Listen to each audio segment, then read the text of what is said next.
Pensando sobre as mulheres, a figura da mulher, devemos perguntar qual é a melhor cena. Será que as mulheres deveriam ser as de Atenas, as pequenas Helenas, como a nossa literatura sugere? Qual é a maneira de pensar sobre as mulheres que têm um papel tão importante na vida, na realidade humana e particularmente nos caminhos daquele que é o Senhor de toda e qualquer cena? É interessante como a nossa sociedade tende a colocar as mulheres numa cena muito pequena, e que pena, porque tantas vezes as mulheres são vistas apenas como uma realidade para agradar o pretenso gosto masculino. Às vezes são fechadas numa realidade muito limitada, fazendo um papel de criatura do lar sem outra coisa poder enxergar. Muitas vezes, rompendo contra o papel tradicional,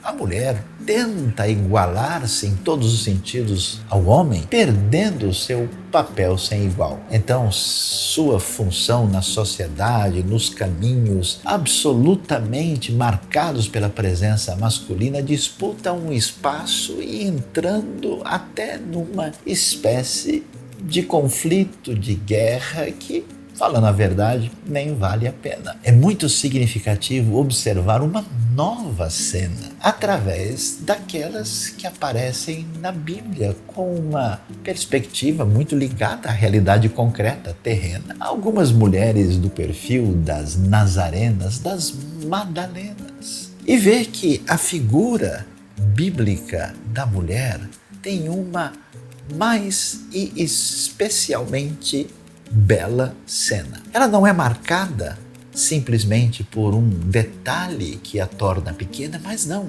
É a mulher que é mãe, é a mulher que trabalha, é uma espécie de executiva, é uma mulher que combate nas batalhas, é uma mulher que cuida da vida. Ela tem um papel muito mais amplo, desde a realidade estética do cuidado do lar, desde aquilo que é feito no cuidado dos filhos e do próprio marido. E como diz Provérbios 31, versículo 18, que a mulher que faz comércio lucrativo é a mesma que mantém a lâmpada antiga que a arqueologia descobriu da época acesa no seu trabalho durante a noite. Que bela mulher! A mulher nazarena, a mulher Madalena, a mulher que não é nada pequena, a mulher que na Bíblia é a mulher plena. E quem não entende a nova cena, eu só posso dizer, que pena.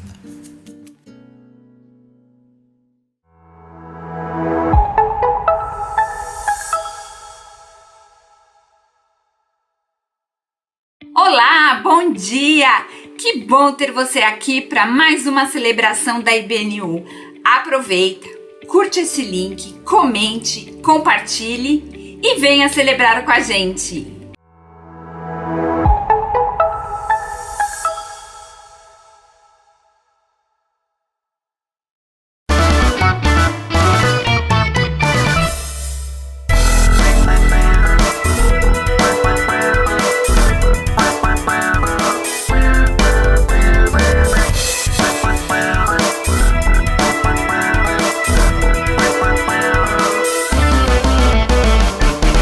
Celebrar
ותודה.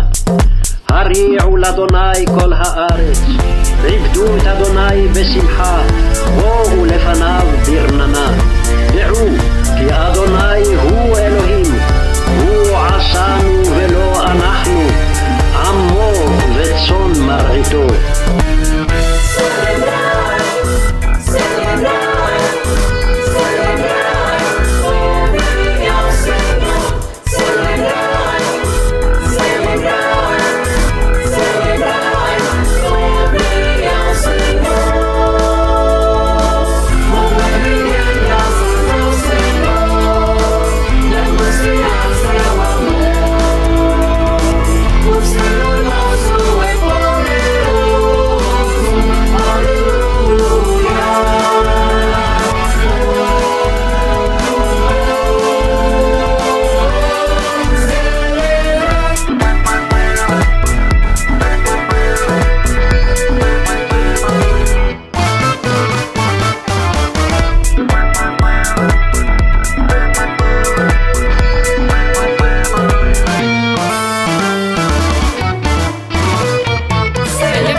Nós não sabemos como orar.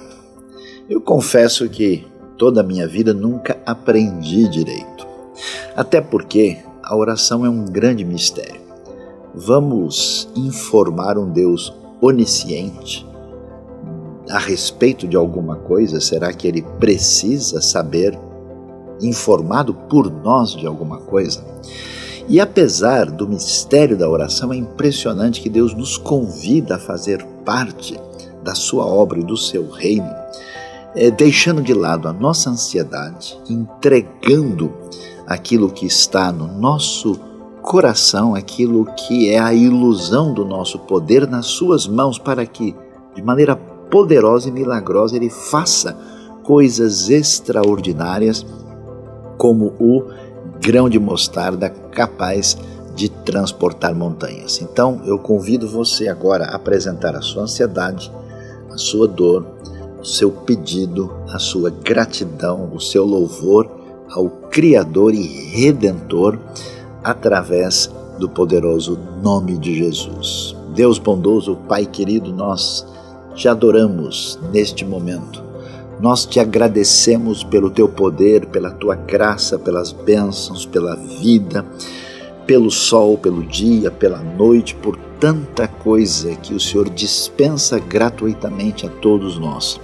E agora, ó Deus, na nossa dificuldade, na nossa luta, no nó que alcança às vezes a nossa vida, nós queremos entregar a Ti e pedir que a Tua mão venha agir na minha vida, na vida dos que fazem parte da comunidade IBNU, dos nossos queridos amigos e aqueles que acompanham esta oração agora. Toca com a Tua ação extraordinária, nós pedimos isso confiando na Tua bondade e no Teu poder e fazemos isso em nome de Jesus. Amém. Que Deus abençoe a todos nós.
Vamos para o nosso momento de oração? Antes de nós orarmos, eu gostaria de ler 2 versículos com vocês, que se encontram em 1 Pedro, capítulo 5, versículos 6 e 7. Aqui diz o seguinte: portanto, humilhem-se debaixo da poderosa mão de Deus, para que Ele os exalte no tempo devido. Versículo 7. Lancem sobre Ele toda a sua ansiedade, porque Ele tem cuidado de vocês. Que grande mensagem esse versículo 7 nos traz. Ele nos diz que nós podemos lançar completamente sobre Deus todas as nossas ansiedades e nos convida a lembrarmos de que Ele, de fato, tem cuidado de nós. Nós vivemos numa sociedade extremamente ansiosa. Vivemos numa sociedade onde crises de ansiedade, infelizmente, têm se multiplicado.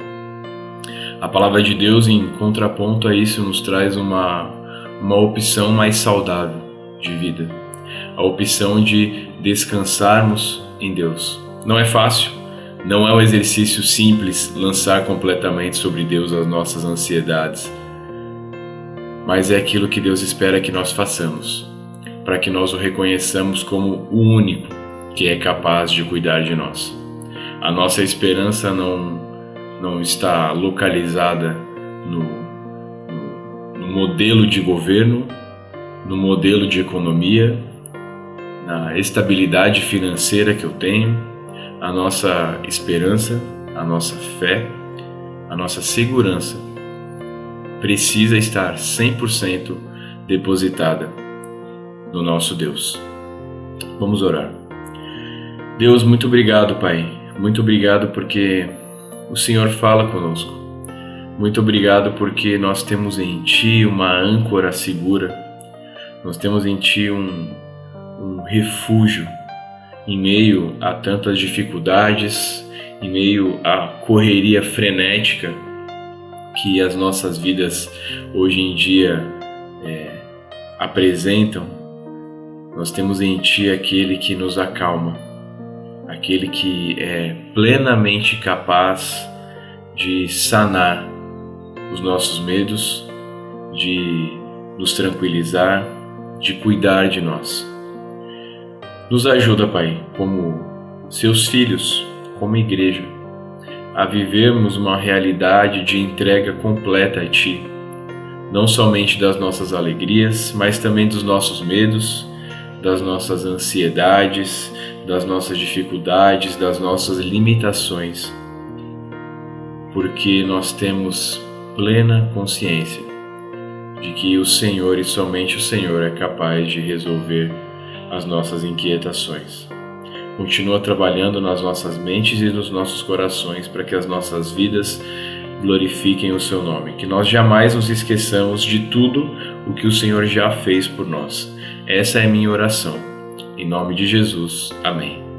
O Rei das Nações, quem não temerá, quem não glorificará Teu nome? O Rei das Nações, quem não Te louvará, pois só Teu nome é santo.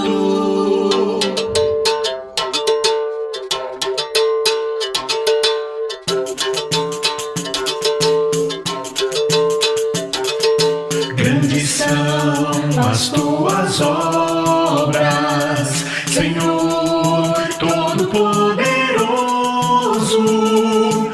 Justos e verdadeiros são os Teus caminhos. Grandes são as Tuas obras, Senhor Todo-Poderoso. Justos e verdadeiros são os Teus caminhos. O Rei das Nações, quem não temerá, quem não glorificará Teu nome? O Rei das Nações, quem não Te louvará, pois só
Tome posse, é sua. Tome posse, é sua. Quantos reais você precisa para estar satisfeito na vida? Eu começo essa reflexão fazendo essa pergunta para você. De quantos reais você precisa para estar satisfeito, para estar satisfeita? Durante muito tempo, eu ouvi essa expressão sendo usada no meio religioso, tome posse, como sinal de uma espiritualidade corrompida. Muitas pessoas usam essa expressão para falar a respeito daquilo que são suas propriedades, para falar a respeito daquilo que são seus bens. E isso como sinal de uma espiritualidade de mercado. As pessoas estão acostumadas a usar, a comprar e a obter lá, e agora fazem isso aqui. É sinal de que a espiritualidade se tornou mais ou menos como aquilo que a gente faz no shopping, na compra de um bem, de uma roupa. A bênção passou a ser uma mercadoria. Mas nem sempre é assim. Essa expressão nem sempre indica justamente uma espiritualidade de mercado, uma espiritualidade corrompida. Se tem uma coisa que afeta a nossa espiritualidade, é o ensino. O ensino tem o poder de nos direcionar para uma relação de equilíbrio, de sobriedade, de adoração e de respeito a Deus, ou tem o poder de nos direcionar para um caminho de barganha, de compra, de troca com a divindade. E se tem uma carta que possui grande preocupação em relação ao ensino, é a carta de 1 Timóteo, uma das 3 cartas pastorais.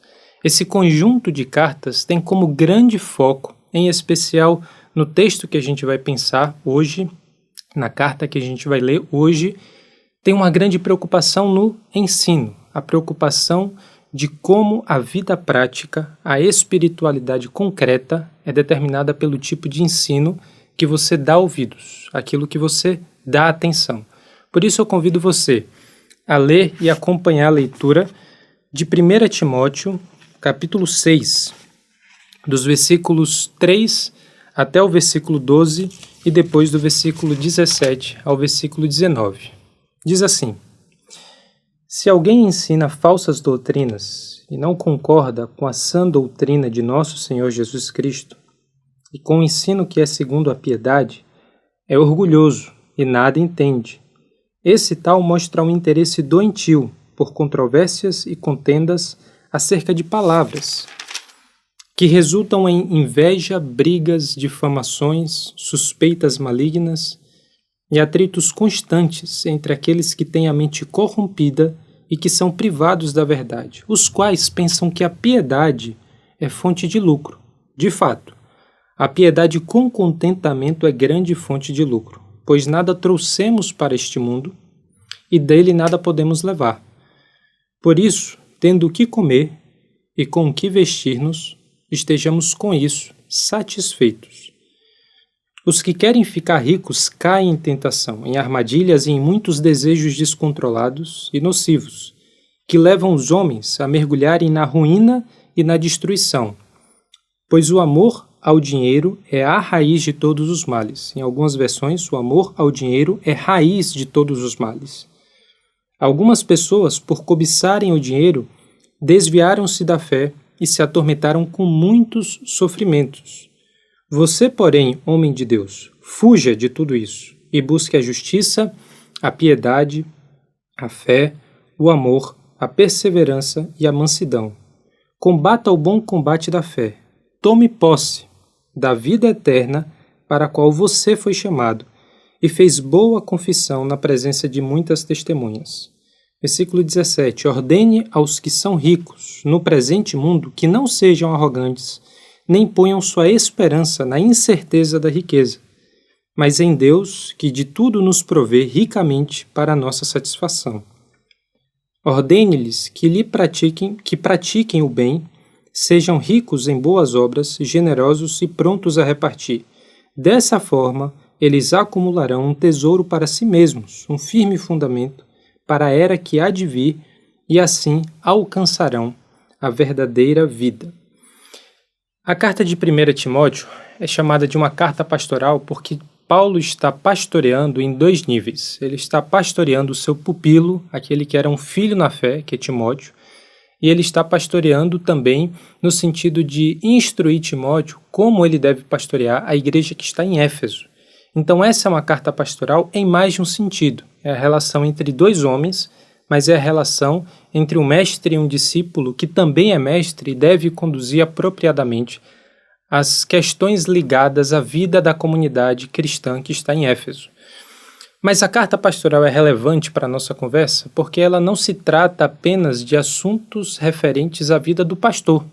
Não se trata apenas de instruções ao bispo, ao diácono, ao presbítero, ao líder. Aquilo que Paulo fala a Timóteo se aplica à vida de toda a comunidade. Por quê? A exigência especial que Paulo faz da vida de Timóteo e de sua postura é para que ele seja referência para a vida da comunidade. Assim como Timóteo deve ser um homem irrepreensível, cuidar da sua piedade, cuidar do seu ensino, cuidar da sua postura diante das pessoas, assim deve ser toda a comunidade. Aquilo que Paulo aplica para Timóteo é uma referência do que toda a igreja deve seguir. Por isso que a carta pastoral tem relevância para a igreja e para os discípulos de Jesus como um todo, não só para os pastores, não só para o líder. E isso também serve de alerta. Aquilo que Paulo está exigindo, está orientando, está exortando Timóteo é o mesmo nível de piedade, de fé e de fidelidade que todos nós devemos ter. Aquilo que se aplica à simplicidade, ao contentamento, à fidelidade de Timóteo é a simplicidade, o contentamento e a fidelidade que você deve ter. Então, quando nós nos deparamos com esse ensino de Paulo a respeito dos assuntos que nós lemos em 1 Timóteo 6, nós vemos que Paulo tem uma especial preocupação com a sã doutrina, com o ensino que deveria ser realizado na vida daquela comunidade. E por que isso? Porque Paulo entendia que o ensino era determinante para a sobrevivência, era determinante para a saúde da igreja que estava em Éfeso. Ele sabia que se Timóteo cuidasse de todas as coisas, mas não cuidasse do ensino, ele teria falhado. Ele sabia que a vida de cada uma das pessoas que estavam em torno da comunidade em Éfeso, que estava sob os cuidados de Timóteo, dependia da fidelidade de Timóteo, de entender, praticar e ensinar aquilo que era a sã doutrina e o ensino de Jesus Cristo. Paulo sabia que uma igreja não vive só de ensino. Uma igreja precisa de todos os dons que são distribuídos pela comunidade. Uma igreja precisa ter contexto para aplicar aquilo que é ensinado. Ensino não é suficiente, mas sem ensino é impossível uma igreja ser fiel à sua missão, é impossível uma igreja ser fiel ao seu Criador. Por isso que Paulo tem tantos contextos, tem tantas ocasiões para lutar contra o falso ensino, lutar contra os falsos mestres. Muitas cartas foram escritas e estão no Novo Testamento que vieram da pena de Paulo justamente por uma preocupação com o ensino. Ele sabia que Timóteo tinha muitas responsabilidades para lidar no meio da comunidade. Existia o alimento que precisava ser distribuído para as viúvas, existia a administração das coisas ligadas ao encontro dos santos, dos fiéis, existia todo tipo de problema que precisava ser resolvido no meio da comunidade, como essa expressão concreta da fidelidade que a igreja precisa ter à sua missão. Existe todo tipo de responsabilidade. Mas o que é que Timóteo deveria fazer? Quais eram as prioridades de Timóteo como pastor dessa comunidade? Cuide da leitura das Escrituras, cuide da exortação e cuide do ensino. Se a gente pudesse resumir essas três prioridades em apenas uma delas, seria o ensino. Cuide do ensino no púlpito, naquilo que é o encontro de todas as pessoas, mas cuide do ensino no encontro com cada um, a exortação, o encorajamento que você dá a cada pessoa. Cuide do ensino no ajuntamento e no particular, orando com as pessoas e acompanhando essas pessoas no seu momento de dificuldade. Mas o ensino, Timóteo, é fundamental. Os outros têm muito o que fazer e todos eles são importantes. Mas a sua prioridade não é nenhuma dessas coisas. A sua prioridade é a leitura pública das Escrituras, a exortação e o ensino. E quando Paulo então trata de um problema que parecia ser ligado ao ensino em Éfeso, e ele dá orientações a Timóteo para tratar adequadamente disso, nós nos deparamos com várias informações. Nós percebemos algumas características dessas pessoas que pareciam ser muito ascetas, querer ser mais pura do que a pureza que o Evangelho revela. Proibia um casamento, proibia qualquer contato com álcool, proibia coisas que faziam parte da boa criação divina. E a gente não sabe exatamente quem são essas pessoas. A gente não sabe que grupo é esse. A gente lê as instruções de Paulo e a gente tem algumas informações do que eles ensinavam. Boa parte dos estudiosos apontam para a grande probabilidade de que esses eram os gnósticos, ou uma forma ainda incipiente inicial do que veio a se tornar um movimento muito importante no segundo e terceiro século e que causou muito estrago, um grande impacto na vida da igreja, que foi o gnosticismo. E os gnósticos, eles tinham a compreensão sobre a realidade de que o mundo tem o seu segredo a respeito da divindade, da relação da humanidade com Deus, como um grande segredo. É um conhecimento, mas é um conhecimento oculto de praticamente todas as pessoas. Se você é um privilegiado, se você é iniciado no nosso grupo, na nossa religião, você tem acesso ao segredo da realidade. Se você se aproximar de nós que somos os iluminados, que temos esse conhecimento, gnosis indica justamente em grego a palavra que quer dizer conhecimento, se você tem acesso a esse conhecimento, você deve repetir essa palavra mágica, essa expressão secreta que provavelmente, possivelmente, em algum momento, todos os segredos da realidade vão se revelar diante dos seus olhos. Tudo aquilo que acontece ao seu redor e o acesso à divindade vai ser possível por quê? Porque você tem acesso ao conhecimento secreto. E qual é o problema do gnosticismo? O problema do gnosticismo é que ele manipula Deus. O problema do gnosticismo é que ele não adora Deus, ele usa a Deus. E esse é o destino, e esse é o ponto em que chega toda a corrupção da religião. A corrupção da sã doutrina, a corrupção do ensino que vem do nosso Senhor Jesus Cristo, leva-nos não a adorar, mas a usar Deus. Por isso que Paulo é tão cuidadoso, ele é também tão enérgico, veemente com Timóteo. Não dê atenção a essas pessoas, despreze o ensino dessas pessoas, seja duro na repreensão da postura que essas pessoas trazem para o meio da comunidade, porque eles são orgulhosos, eles são completamente privados da verdade, eles têm uma mente corrompida. Essas pessoas são motivadas pelas intenções mais espúrias, pessoais, mais condenáveis que a gente pode encontrar. E a gente percebe isso no tipo de interesse que eles têm. Essas pessoas têm um interesse mórbido, um interesse doentio por contendas acerca de palavras. Claro que o exercício daquele que interpreta as Escrituras, claro que aquilo que Timóteo fazia, que Paulo também fazia, envolvia o detalhe, envolvia ler as Escrituras, envolvia ler aquilo que era o registro das palavras de Jesus, o registro dos profetas, o registro da Torá, na vírgula, no detalhe, naquilo que era a mínima informação que poderia alterar a mensagem. Mas o interesse da palavra é quando ela serve à mensagem, e o interesse da mensagem é quando ela aponta para a pessoa que é Jesus Cristo. No momento em que a gente se perde nesse caminho e que a palavra passa a ser uma expressão mágica, uma palavra secreta que pode revelar todos os segredos da vida, esses sujeitos começam a manifestar um interesse quase que assim de morte por brigas, contendas e disputas em torno da interpretação do que eles acreditam ser o conhecimento secreto. Essas pessoas, elas não ganham nada com as contendas e perdem muito com essa postura.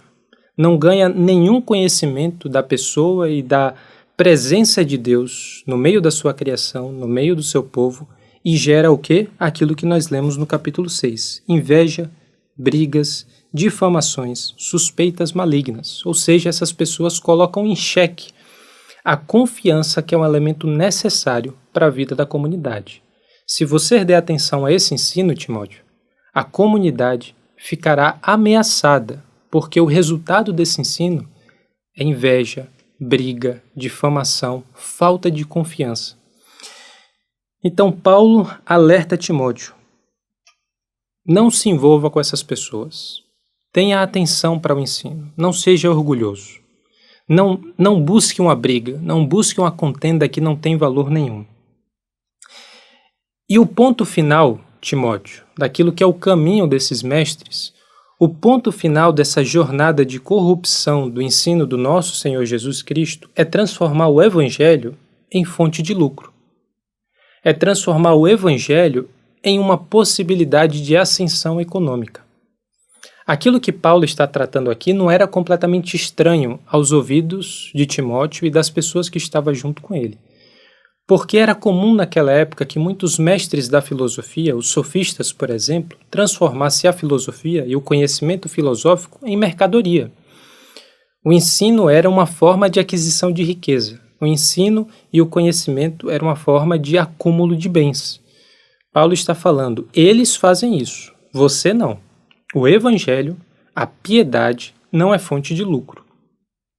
Mas Paulo também fala algo que é muito valioso para Timóteo. Existem lucros e lucros. Existe lucro financeiro que torna tudo uma mercadoria. Existe lucro financeiro que torna tudo uma oportunidade de enriquecimento. Mas existe um outro tipo de lucro. A piedade com o contentamento, a piedade com a satisfação, isso sim é grande fonte de lucro. Versículo 6. De fato, a piedade com contentamento é grande fonte de lucro, pois nada trouxemos para este mundo e dele nada podemos levar. Piedade é uma palavra-chave em 1 Timóteo. Piedade é uma palavra-chave nas cartas pastorais. E o que é piedade? Piedade não é um sentimento de devoção que as pessoas mais santas guardam no seu coração. Piedade não é aparência de religião. Piedade é o que Tiago vai chamar de religião verdadeira. Piedade é alinhar a prática ao ensino que você recebeu. Piedade é essa fé concreta. É a fé que se manifesta na ação de todos os dias. Piedoso é aquele que ouve as palavras do nosso Senhor e as coloca em prática. Piedoso é aquele que constrói a sua vida sobre o firme fundamento que é a pessoa e o ensino de Jesus Cristo. Por isso que Paulo está falando, piedade com contentamento é uma grande fonte de lucro. Contentamento é outra palavra muito importante nesse contexto. Contentamento não é sonhar pequeno, contentamento não é passividade, contentamento não é se contentar com pouco que não tenha valor. Contentamento é aprender a estar satisfeito com aquilo que se recebeu da parte de Deus. Contentamento é saber que tudo aquilo que nós comemos e bebemos, todos os dias que nós desfrutamos dessa vida, é bênção que vem da parte de Deus. Contentamento é saber se alegrar com aquilo que se recebe, ao invés de se entristecer e se consumir por aquilo que não se tem. Contentamento com piedade é grande fonte de lucro. E quando Paulo coloca então essa combinação e diz, Timóteo, isso sim é muito melhor do que aquilo que esses mestres fazem, eu volto para a minha pergunta inicial. Para você, de quantos reais você precisa para estar satisfeito? Qual é o limite mínimo necessário que você precisa atingir ou que Deus precisa lhe dar para que você esteja com o coração contente, satisfeito, para que você saiba que Deus lhe proveu aquilo que era necessário para o seu coração estar feliz? Qual é o limite mínimo de Paulo? Ter o que comer e o que vestir. Para Paulo, o grande lucro, a grande satisfação e o grande prazer que ele tinha da parte de Deus precisava de comer e precisava de ter o que vestir. Isso era suficiente para o contentamento. E aquilo que Paulo fala aqui é praticamente uma citação exata do que nós encontramos em Mateus 6,33. O que Paulo fala aqui é a repetição do ensino de Jesus. Não é ele que inventou essas coisas. Porque Jesus fala que nós devemos priorizar, buscar em primeiro lugar o reino de Deus e a sua justiça, porque todas essas coisas lhes serão acrescentadas. Que coisas são essas? Ter o que comer, o que beber e o que vestir. As pessoas que se preocupam excessivamente com isso, As pessoas que têm a ansiedade do seu coração pesando a respeito do dia de amanhã são as pessoas que são pagãs, são aqueles que não conheceram a provisão, a graça e a presença do nosso Senhor, que é fonte de todo lucro, que é fonte de todo prazer e que é fonte de toda satisfação real. Se você se preocupa demais com o dia de amanhã, se você tem o coração pesado demais a respeito dessas coisas, saiba que isso não é a postura do discípulo de Jesus. Isso não é a postura de uma pessoa que teve um encontro com o Deus verdadeiro. Essa é a postura do pagão. Vocês, porém, busquem o reino de Deus e a sua justiça, e todas essas coisas lhes serão acrescentadas. E eu faço então outra pergunta para você. Se isso é suficiente para o contentamento, se isso é o ensino do nosso Senhor Jesus Cristo, se isso é o ensino do apóstolo Paulo, desejar ser rico é um problema? É um pecado desejar ser rico? A gente pode analisar todas as motivações do coração, a gente pode imaginar todo tipo de cenário, a gente pode pensar por que você quer ser rico, a gente pode pensar a respeito do uso que você fará da riqueza quando você se tornar rico, a gente pode pensar em 1000 condições, mas eu posso falar para você com toda clareza, porque Paulo falou isso com todas as letras. Desejar ser rico é um problema. O desejo da riqueza é pecado. E por que Paulo fala isso de forma tão taxativa? Porque o desejo da riqueza é um senhor perverso e é um senhor severo. O desejo da riqueza só vai se satisfazer quando ele tiver a sua alma em sua mão. O desejo da riqueza só vai ser satisfeito quando ele consumir todos os pensamentos do seu dia. Você acorda pensando em como ganhar mais dinheiro e você dorme preocupado em como não perder o dinheiro que você ganhou. E isso é cair em tentação. Paulo está falando categoricamente para a gente. As pessoas que desejam ser ricas caem em tentação. Veja o que ele fala no versículo 9. Os que querem ficar ricos caem em tentação, em armadilhas e em muitos desejos descontrolados e nocivos, que levam os homens a mergulharem na ruína e na destruição. Paulo aponta o caminho daquele que segue esse desejo, que segue essa rota. Pois o amor ao dinheiro é a raiz de todos os males, ou o amor ao dinheiro é raiz para todo tipo de problema. Aquele que se entrega a esse desejo como uma prioridade, como um desejo em si mesmo, é um problema. E não é suficiente dizer que você quer ficar rico, mas você vai ser um rico generoso.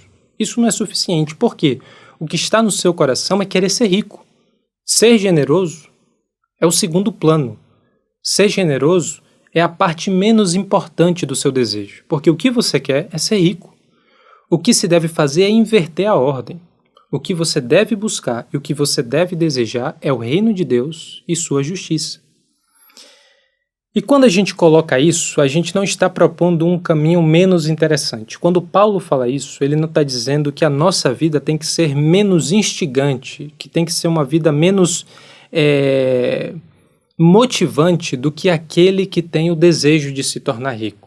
Porque diante de nós está um caminho muito mais excelente do que esse. Existem coisas muito melhores, existem sonhos muito maiores do que querer ser rico.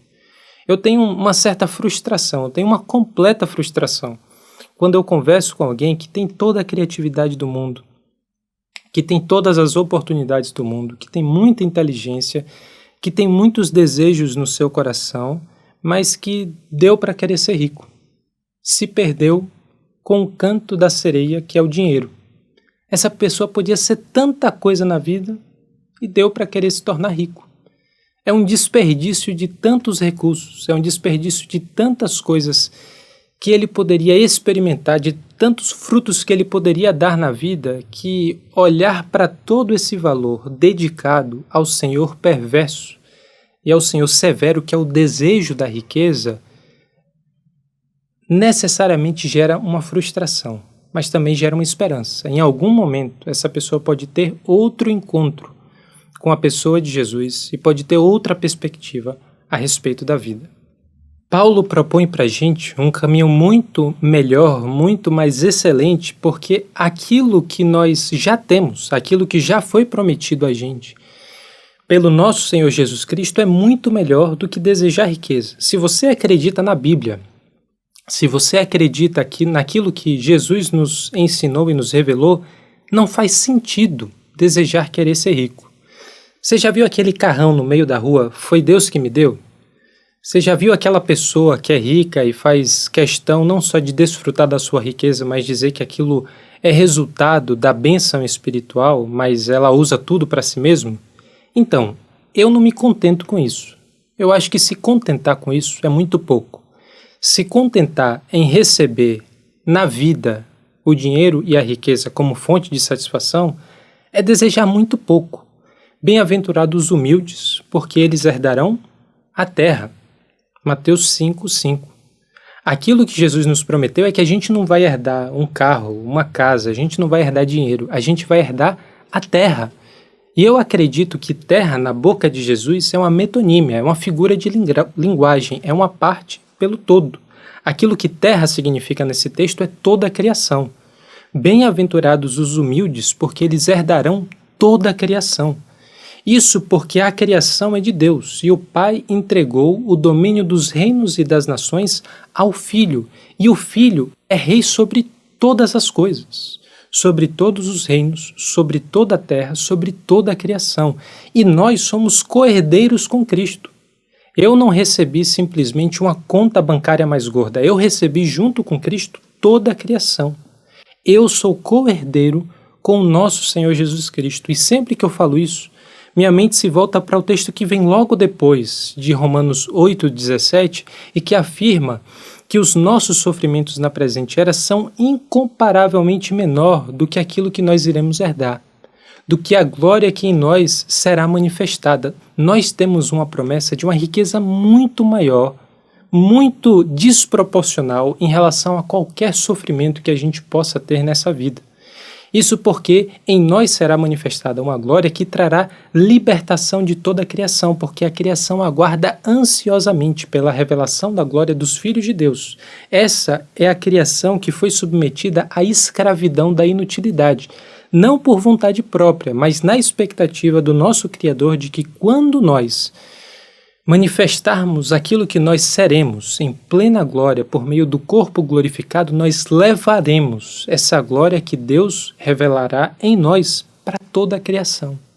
O que é que isso significa? Eu só posso imaginar, eu só posso ter vislumbres do que será esse tempo, esse momento e essa concretização, mas o que eu sei é que eu já sou herdeiro dessa promessa. E eu não estou com as mãos abanando. Eu e você temos, se somos discípulos de Jesus, o Espírito Santo que dá em nós os primeiros frutos dessa salvação, os primeiros frutos dessa redenção. Eu já tenho a promessa de herança da terra, da criação. Eu sou co-herdeiro com Cristo. Do Senhor é a terra e tudo que nela existe. Do Senhor é todas essas coisas. O Pai entrega ao Filho e o Filho faz de nós reino e sacerdotes. O Filho faz de nós co-herdeiros que reinarão com Ele sobre toda a criação, com toda essa riqueza à sua disposição, com toda essa herança que já nos foi prometida, com todos os frutos que nós já temos por meio do Espírito Santo. É riqueza que você quer? É desejo de se tornar mais rico o que consome o seu coração? Mas se nós entendemos que isso é a promessa que temos, se nós cremos que essa riqueza que está em nossas mãos, qual é o caminho mais excelente? O que é que se deve buscar entre receber a dádiva da salvação, a presença do Espírito Santo e recebermos plenamente essa herança que nos foi prometida? O que é que a gente deve fazer nesse meio tempo? É isso que Paulo coloca. Olha, existe algo muito mais valioso nessa vida do que correr atrás de riqueza.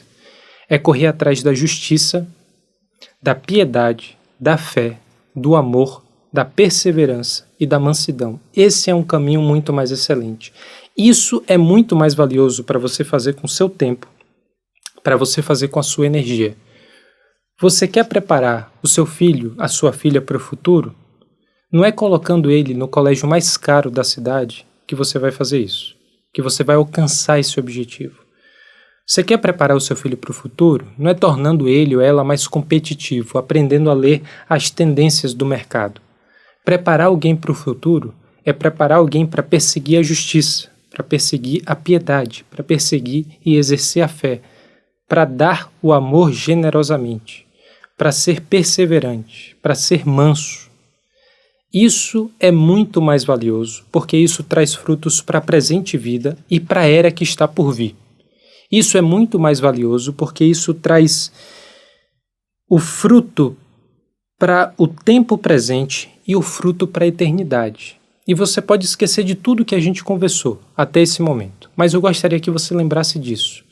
Você já recebeu a vida eterna. Tome posse, é sua. A vida eterna já lhe foi confiada. Você já fez confissão dessa vida eterna na presença de muitas testemunhas. Tome posse. A vida eterna é sua. E aquilo que é a expressão dessa espiritualidade que não é corrompida, a expressão de espiritualidade que não é uma espiritualidade de mercado, é o que nos revela a mente da ressurreição. Que eu gostaria que você lembrasse de todo esse tempo que você ouviu essa mensagem, essa reflexão, é isso. Pense com a mente da ressurreição. Pense com a cabeça da ressurreição.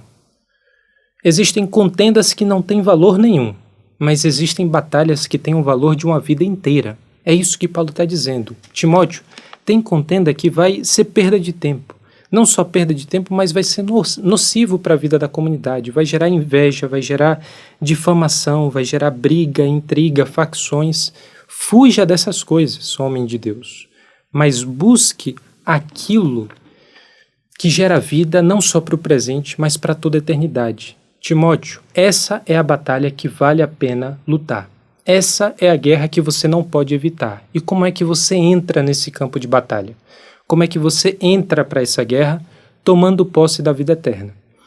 O fator mais decisivo, o evento mais importante de toda a história humana, de toda a história da criação, é o fato de que Jesus ressuscitou. Ele morreu na cruz e ao terceiro dia ele ressuscitou. Esse é o fator mais determinante da sua vida e esse é o fator mais determinante da história da humanidade e de toda a criação. Tudo o que nós temos, tudo o que nós vivemos e tudo o que irá acontecer só tem sentido porque a ressurreição aconteceu.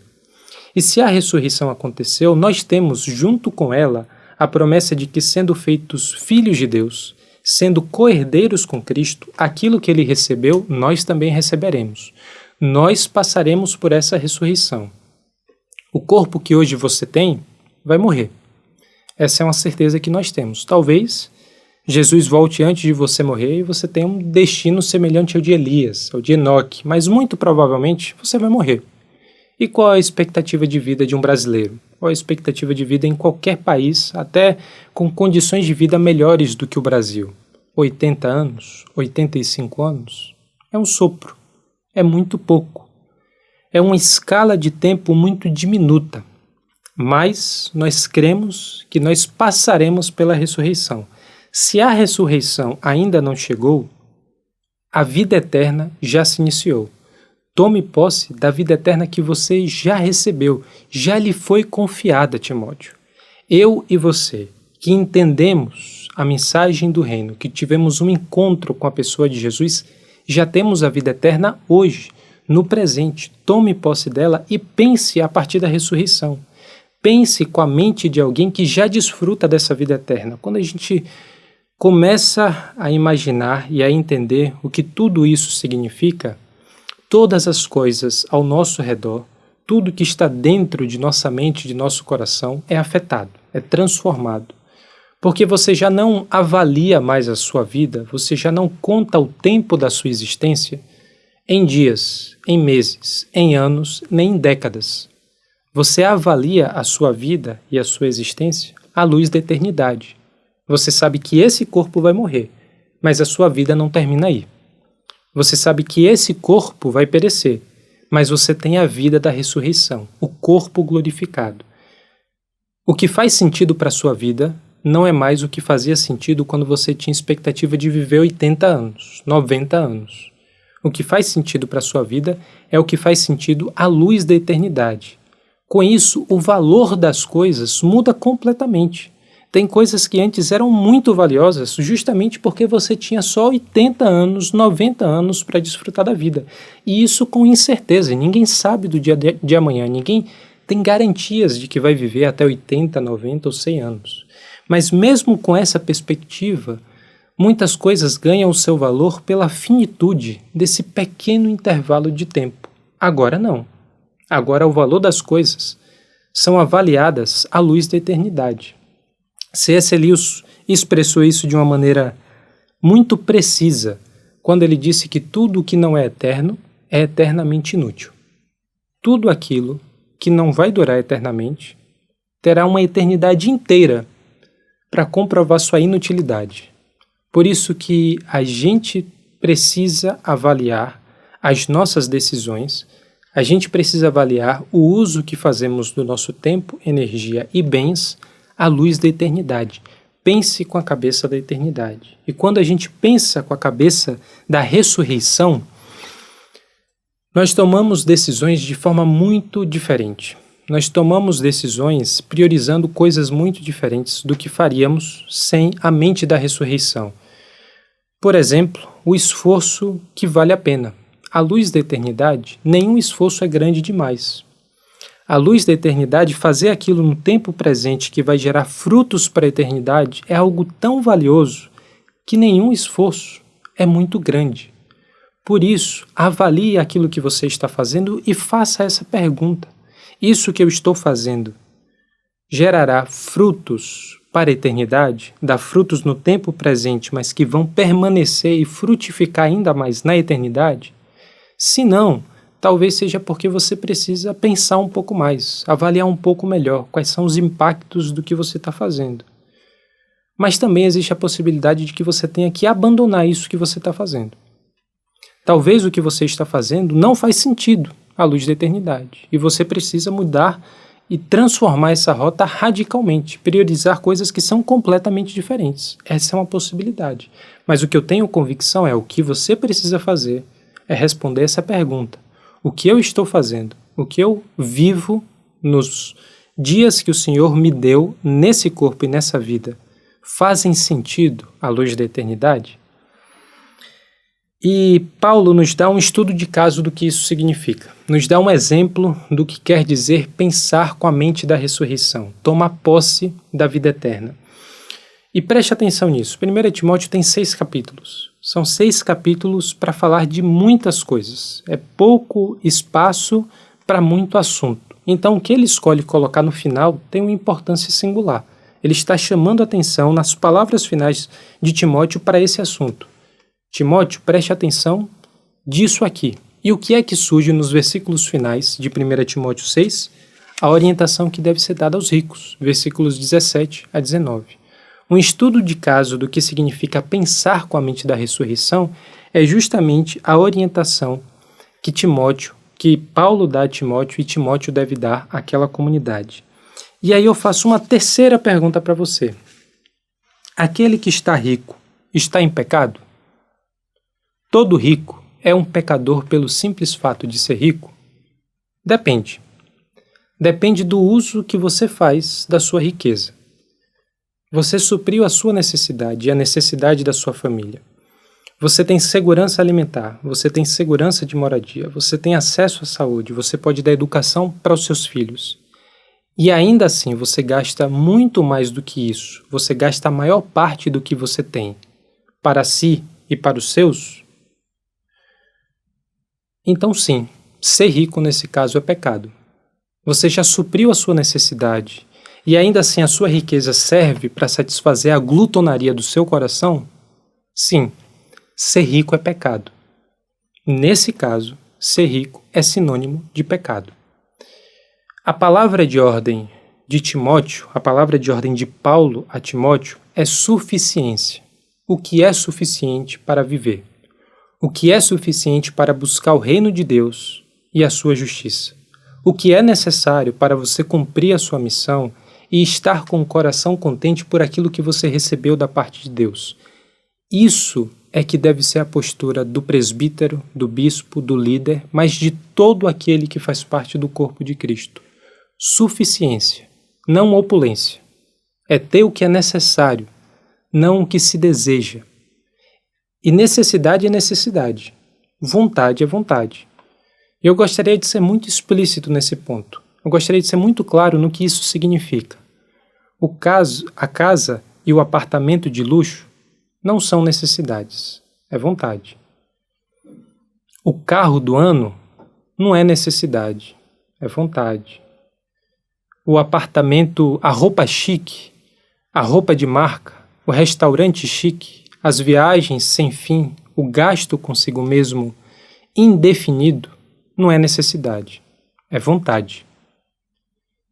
Isso não é ouvir as palavras de Paulo em 1 Timóteo 6 e colocá-las em prática. Ordene aos ricos no presente mundo que não sejam arrogantes, nem ponham sua esperança na incerteza da riqueza, mas em Deus, que de tudo nos provê ricamente para a nossa satisfação. Necessidade é necessidade. Vontade é vontade. O dinheiro não tem quase nenhum uso, não tem quase nenhuma utilidade à luz da eternidade. O dinheiro praticamente não tem valor à luz da eternidade. Ele só serve para uma coisa, melhor, para duas coisas, para ser generoso e para realizar boas obras. Essa é a única utilidade, o único valor que o dinheiro possui à luz da eternidade. Ser generoso, praticar boas obras. O rico não necessariamente está em pecado.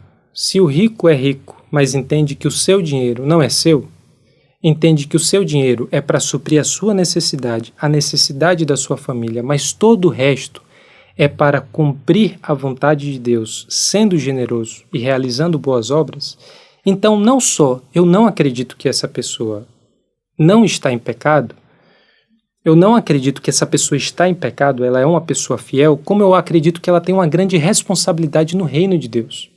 Eu acredito que essa pessoa tem uma missão muito dura e muito valiosa, de ter o que tem nas mãos e saber que não é seu, de ter o que tem nas mãos e saber que aquilo que está em suas mãos é para ser administrado, não desfrutado. Você desfruta do que Deus dá com contentamento no coração, mas aquilo que passa de comer, de vestir, de ter a segurança necessária para o dia a dia, você aplica na vida de quem tem necessidade.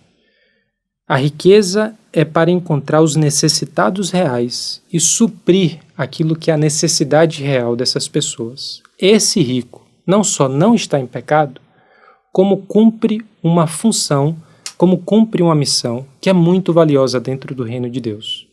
Eu acredito que essa pessoa é tão necessária quanto um pregador, quanto um líder, quanto aquele que ensina. Todas essas pessoas têm lugar dentro do reino de Deus. Mas a riqueza só tem esse valor e esse propósito à luz da eternidade. Mas eu estou falando de riqueza porque é o exemplo e é o caso que Paulo está tratando. É só um exemplo da mente da ressurreição. A mente da ressurreição tem a ver com todas as coisas que fazem parte da sua realidade. Se você é pobre ou se você é rico. Se você é homem ou se você é mulher. Se você tem acesso a muitas oportunidades ou se você vive com o mínimo que é necessário para sobreviver. A mente da ressurreição tem a ver com tudo aquilo que você faz e você deixa de fazer. A mente da ressurreição muda todas as coisas ao nosso redor e dentro de nós. Quando nós tomamos posse da vida eterna, quando nós passamos a pensar com a mente da ressurreição, nós entendemos aquilo que é a prioridade do reino de Deus e sua justiça. Nós entendemos o que significa perseguir a justiça, a piedade, a fé, o amor, a perseverança e a mansidão. Essas coisas são um caminho muito mais excelente. Por isso, pense com a mente da ressurreição.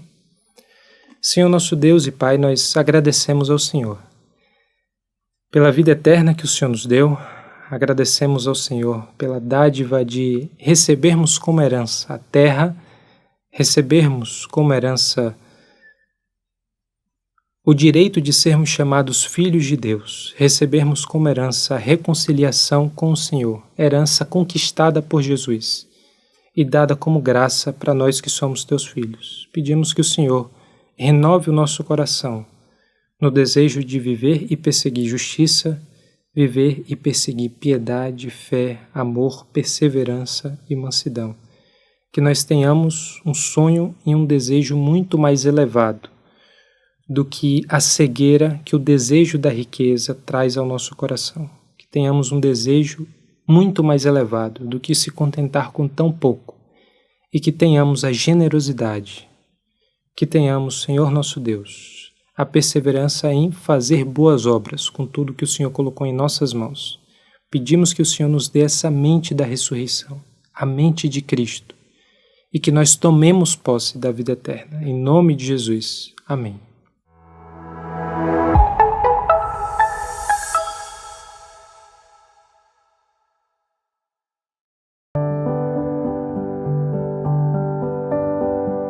Bom dia! Chegamos no nosso momento de dízimos e ofertas. Eu sou a Priscila, sou parte desse lindo corpo que se chama IBNU e hoje eu queria trazer para uma rápida reflexão o trecho de Mateus 6, 25, onde Jesus assim diz: Por isso eu digo a vocês, não se preocupem com a comida ou com a bebida que precisam para viver, nem com a roupa que precisam para se vestir. Afinal, será que a vida não é mais importante do que a comida? E será que o corpo não é mais importante do que as roupas? Vejam os passarinhos que voam pelo céu. Eles não semeiam, não colhem, nem guardam comida em depósito. No entanto, o Pai de vocês que está no céu dá de comer a eles. Será que vocês não valem muito mais do que os passarinhos?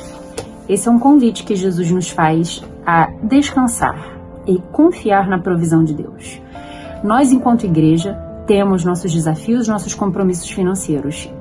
E cada um de nós que faz parte desse corpo também tem os seus compromissos financeiros dentro de casa. E essa é uma reflexão para dizer que nada foge do controle de Deus, de que tudo Ele sabe, tudo Ele vê, e de que Ele vem ao nosso socorro, e de que Ele cuida da nossa provisão, e que somos muito mais valorosos do que esses passarinhos que não semeiam e que batem asas por aí sem preocupação. Então, essa é o alento e o acalanto que eu queria deixar para nós no dia de hoje. Eu vou orar e agradecer por esses recursos. Deus Pai querido, eu queria te agradecer pelos recursos que recebemos como igreja, que o Senhor nos dê sabedoria para utilizarmos e principalmente, Senhor, que quando o compromisso estiver a vencer, que a gente não se desespere, mas que a gente confie tranquilamente na Tua provisão e na Tua tempestividade, Senhor.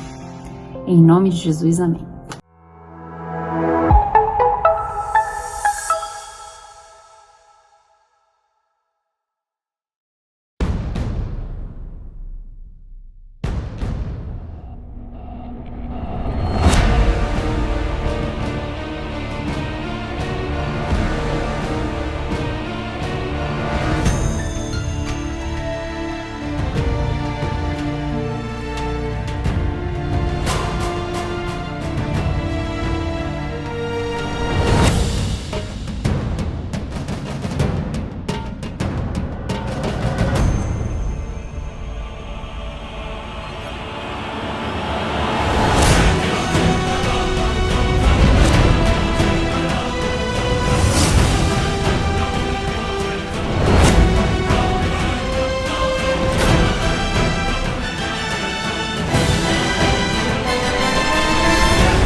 Olá, e você deve estar se perguntando o que é o Ministério Integre, e eu estou aqui para explicar para você hoje. O Ministério Integre é um ministério de jovens aqui da IBNU, em que nós estamos apoiados aí em 3 grandes pilares. Primeiro, a área de ensino, que você pode ver aqui no canal da IBNU. A gente solta toda semana, todo sábado, um vídeo voltado para essa área de devocional, de ensino, em que nós sempre analisamos algum livro da Bíblia e aplicamos na nossa vida. Além disso, a gente tem o segundo pilar, que é a parte da comunhão, ou seja, os geeks, os pequenos grupos que nós participamos, que os jovens participam, para compartilhar um pouco daquilo que eles têm aprendido, daquilo que eles têm passado, das suas angústias, das suas alegrias, enfim, de tudo aquilo que está em volta da nossa vida. Além disso, nós temos um terceiro pilar, que é a parte de missão, ou seja, nós nos envolvemos com a missão, nós nos propomos a servir as pessoas, a ir a diversos lugares, como por exemplo no UNA, que nós distribuímos cestas de alimentos, também viagens missionárias que nós fazemos, enfim, um monte de coisa que a gente pode fazer junto aí para aprender junto, para compartilhar das nossas vidas e para compartilhar isso com as pessoas à nossa volta. E eu quero te convidar, se você se interessa, se você tem vontade de participar disso tudo, vem falar com a gente, manda uma mensagem aqui para Conexão e esteja pronto aí para se integrar junto com a gente no Ministério Integre. Olá, como é que você está? Quero falar um pouquinho com você agora sobre os nossos geeks. E o que é o nosso geek? GIC, Grupo IBNU para Comunidade. E o que a gente pretende com isso?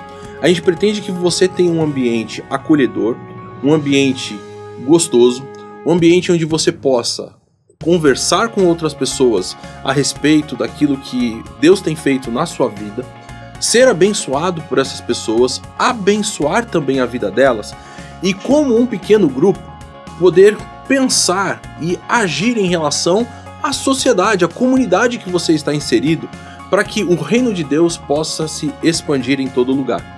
É por isso que eu quero convidar você a conhecer os nossos geeks, a conhecer aquilo que nós temos feito aqui na IBNU dentro desse propósito. E você é convidado não só a participar, mas de repente você está aí falando assim, poxa vida, minha casa aqui poderia ser um ambiente onde pessoas pudessem vir aqui, pudessem se reunir. Eu gostaria de inclusive talvez liderar um pequeno grupo desses da IBNU. Vem conversar comigo, eu quero poder trabalhar com você essa ideia, eu quero poder de repente treinar você e você ser uma grande bênção no reino de Deus. Topa? Chega junto! O nosso ensino da IBNU está a todo vapor. Você não pode perder, porque só nesse mês vamos terminar as cartas pastorais e o estudo de Eclesiastes, que é muito especial, muito importante. As cartas pastorais trazem esse estudo especial sobre como temos que lidar, principalmente na liderança ou no ministério, como cristãos, como é que precisamos viver. E a Eclesiastes traz essa questão importante que é o sentido da vida. Então nos ensina um pouco de como temos que viver o nosso dia a dia. Então você não pode perder quarta e quinta-feira às 19 horas. Vem com a gente, vamos estudar e nos aprofundar no ensino da Bíblia. Bem-vindo a você que é novo membro aqui na IBNU. Você é muito bem-vindo em nossa comunidade e a gente tem um convite para te fazer. Se você ainda não participou de um dos grupos de novos membros, nós chamamos você a fazer parte de um desses grupos que acontecem ao longo da semana. Nós temos mais de um grupo e por isso nós pedimos que você entre em contato com a Conexão para saber mais a respeito da membresia aqui na IBNU e de como você pode fazer parte de um desses grupos. E dentro desses encontros nós temos a importante missão de integrá-la melhor na nossa comunidade e também conhecer você um pouco melhor. É a oportunidade que a gente tem de conversar, de ouvir e de explicar.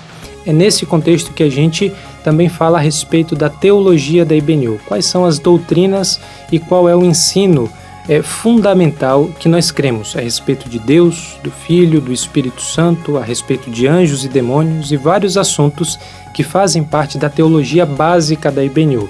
Por isso nós chamamos você a participar de um desses grupos de novos membros, entrar em contato com a Conexão e participar conosco desses encontros semanais. E mais uma celebração chega ao fim, mas a semana está só começando. Então aproveita o conteúdo da IBNU durante toda essa semana. Se você ainda não é inscrito, se inscreve no canal, acompanha a IBNU nas redes sociais, no Instagram, no Facebook e junto com a gente, compartilha dessa semana e até semana que vem.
תודה.